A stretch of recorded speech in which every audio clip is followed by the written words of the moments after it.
Olá pessoal, meu nome é Pedro, estamos iniciando mais um Não Apenas Histórias e no vídeo de hoje eu vou conversar um pouquinho com vocês sobre o livro Cobra Norato, escrito pelo poeta modernista Raul Bop.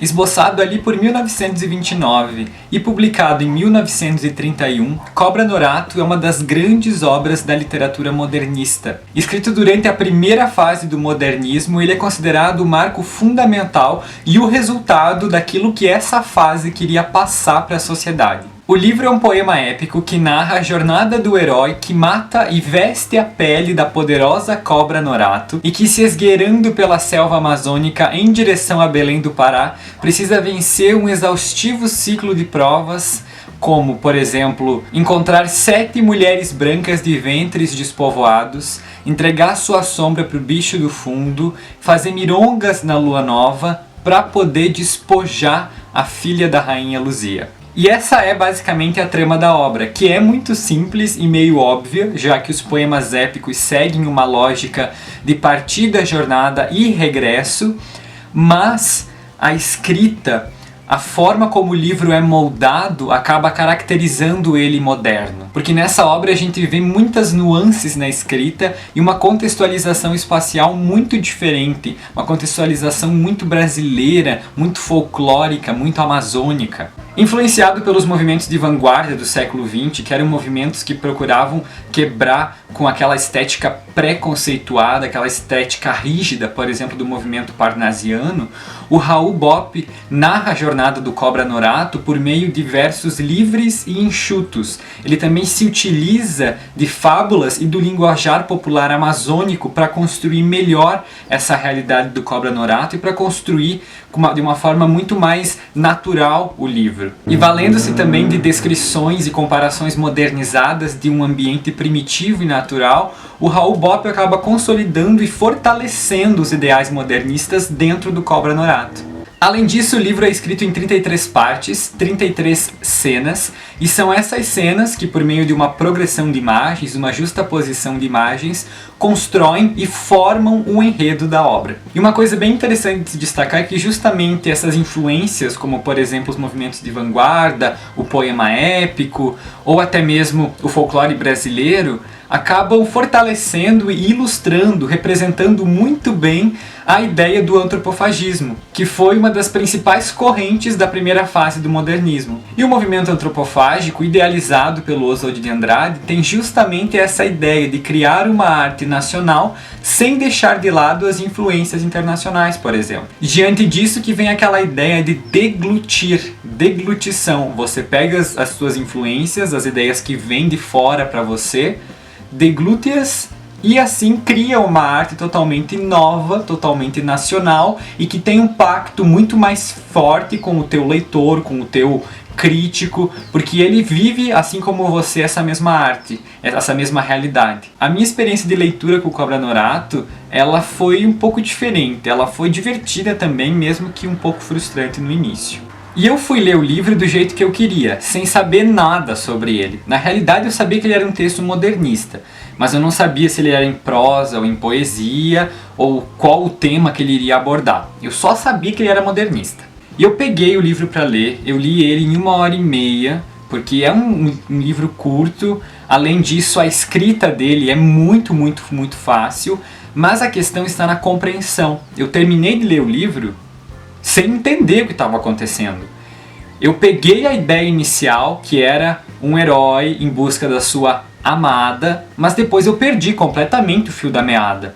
Eu não conseguia entender qual que era a lógica do livro, o que eram tantas palavras estranhas e difíceis dentro da poesia, e eu fiquei muito frustrado. Eu fiquei me perguntando se o problema era eu ou se era o livro, né? Aí o que acontece? Depois dessa experiência, eu deixei ele de lado. Eu parei de pensar sobre ele, fui ler outras coisas, e justamente uma semana depois eu comecei a estudar sobre o movimento modernista na escola, nas aulas de literatura. E além disso, eu acabei lendo muita coisa na internet. Eu peguei muitos textos, muitas críticas sobre o Cobra Norato para ler. E depois desse tempo de deglutição da história, eu consegui compreender um pouco mais ele. E foi aí que eu realizei a segunda leitura. tendo já uma ideia, uma noção bem maior do campo que o livro ia abranger, da lógica que ele tinha, eu consegui aproveitar muito mais a leitura e consegui entender por que ele era um texto tão aclamado pelo modernismo. Então justamente a segunda leitura possibilitou eu analisar com muito mais cuidado as nuances da escrita e também as ideias que o autor estava colocando e automaticamente entender muito melhor a história, né? Qual que era a jornada do herói.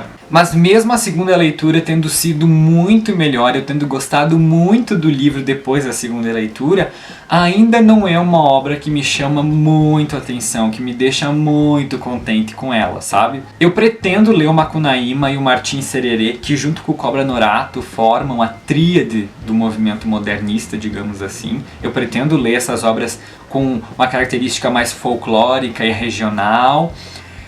Mas eu não vou com tanta sede ao pote assim, porque eu ainda não estou muito próximo do movimento modernista, eu não conheço muito as obras ainda, as características de algumas das obras, justamente por ter lido muita pouca coisa. Na realidade, ter lido só o Cobra Norato e o Neblina da Dalgisa Neri, que são de períodos diferentes, inclusive. Mas foi uma leitura que valeu a pena. Eu fiz marcações aqui, eu escrevi algumas coisas. Valeu a pena ter lido e agora é só dar um tempo para eu deglutir melhor o movimento modernista e devagarzinho ir aproveitando um pouco mais as obras que fazem parte dele. E uma coisa que eu também quero ressaltar no vídeo é essa edição incrível da José Olímpio. Ela tá com um projeto gráfico muito bonito. A gramatura do papel é ótima, é papel amarelado. Tem estilogravuras na obra. Tem um texto introdutório muito bom.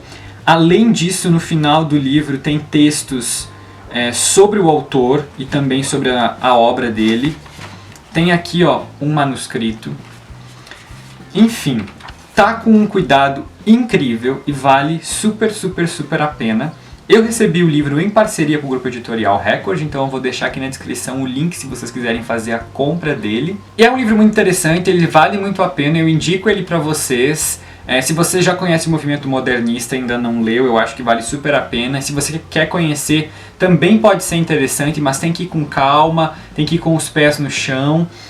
Justamente porque o livro é fragmentado. Lembra que eu comentei das 33 cenas? Então, o livro ele não explora a continuidade das ações, ele não mostra as ações de uma forma linear. Ele pega cenas das partes principais e as coloca no livro. Por isso que ele é tão difícil de compreender e por isso que você precisa ir com calma para conseguir compreender ele.